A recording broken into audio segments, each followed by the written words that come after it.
came of that. But I don't want to upset you, and don't discuss this with Carlos. I remember the first day I saw you, I said, well, I looked at you and I thought something was fishy, and I looked at you and said, I don't want no trouble. Right. Remember that? Right.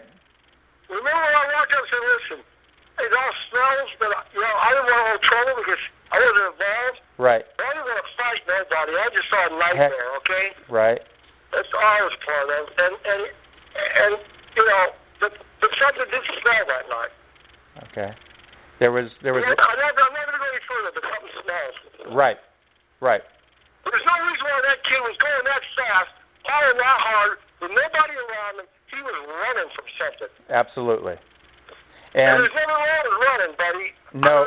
Right. Well, we know that, and again, I don't want this to get out between you and I. We know. I don't know. I don't talk to nobody. Right. We know that on the other side of the bridge we have some video of stuff that they did to Jeff. Okay. Hey, really? Right. Really? Right. Really? Right.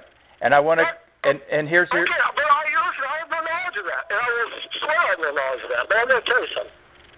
You know, he looked like either he was crazy drunk, and that doesn't meet this kid. I saw him as a good-looking kid. It looked like he had the will with all this.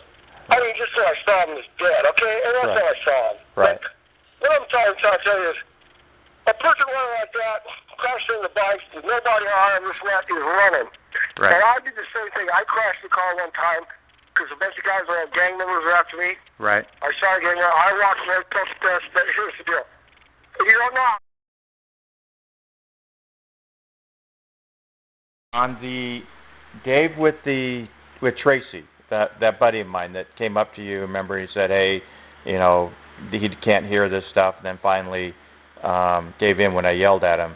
And I know I talked to Dave for the first time about it the other day, and because I knew when you and I guess it was my son, because I forgot you were, and my son was there, John, and then Tracy was like behind me as we were, when you were telling Dave, hey Dave, this is introducing me, and then Dave said, this is Mr. Torres, or the boy's father that died, and whatever that I don't remember exactly, but at any rate, and Dave, and I told my wife like 2-3 weeks later when I started suspecting this guy could have been involved, that Dave looked past me and he said, I don't want any trouble, and I said, he didn't look at me and say it, he didn't look at Carlos and say it, he didn't look at John, he looked at Tracy and said it. Now what Dave told you that night in the RV was the same thing he told me, that Tracy kind of gave him a gesture, like raised his fist or something. Is that the same thing he told you as he told me? Yeah, he said he was intimidated by that guy, and he said that if it came down to it, because he didn't know you guys, the first guy he was going to take out was Tracy. Okay. He says that guy didn't know who he was dealing with, but I was ready. If he would have made a move, he said I was ready to really hurt that man, Right.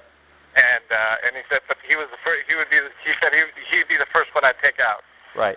And why did he feel? I mean, Dave told me that Tracy actually kind of, on one hand, like moved his shoulders up and kind of made a fist. He told and he told me that. Dave told me that. He said that the guy had kind of made a posturing move towards him, and that's why he didn't want to have anything to do with it. But at the same time, he was mindful if he did make a further move, that he says I was ready to take the guy out. Right. That's what he told me in the trade. Right. In the TV last night. Right. Okay, so we can get that one. But I, for the record, I just don't want to, say something, because when he said, I said, you mean he actually clenched both fists? He goes, no, just one fist. And he said it was his right fist. He brought it up, and he kind of moved his shoulders, and then he says, and I go, David, I knew it. I said, I told my wife 2 weeks afterwards, David wasn't looking at me when he said it. He wasn't looking at Carlos. He didn't look at you. He just kind of looked at him, and then he kind of, and he said, did you notice I kicked my sandals off? I go, I didn't notice that, but, I believe you did, but I didn't notice it. But, because I was just like, well, I just got the door shut in my face, and I'm trying to find out what happened, and I couldn't figure out why. And he said, Dan, I saw sadness in your eyes. I saw sadness in your eyes. And he said, so anyway, that's the only time I think that Jeffrey's body could have been moved, if it were moved, or when the police were there, because you didn't see it moved, and Dave says, adamantly that you set that helmet down next to him, and you guys were like in the middle of the first lane, and when you walked back, and he said Carlos was the last one to walk over, and and it's interesting. The other interesting thing he said is the taxi driver told him, don't touch a body. He goes, I got to check and see if I can get, And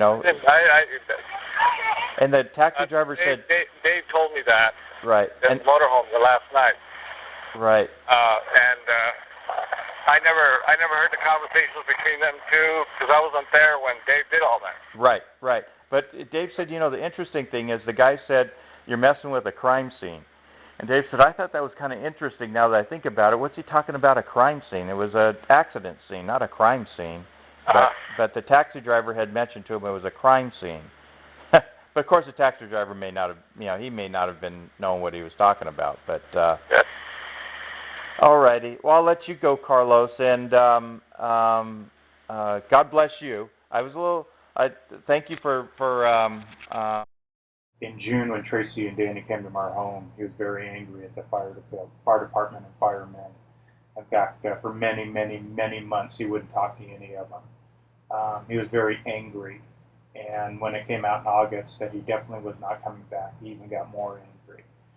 He threatened witnesses. We hear about a knife here. He demanded that the evidence all go to his home, where we have other witnesses to say that it was altered. And then we hear about this firefighter's wife who claims make a deal with the devil. Well, she made a deal with the devil. She has no idea what Tracy did. And when she finds out, she's going to be shocked.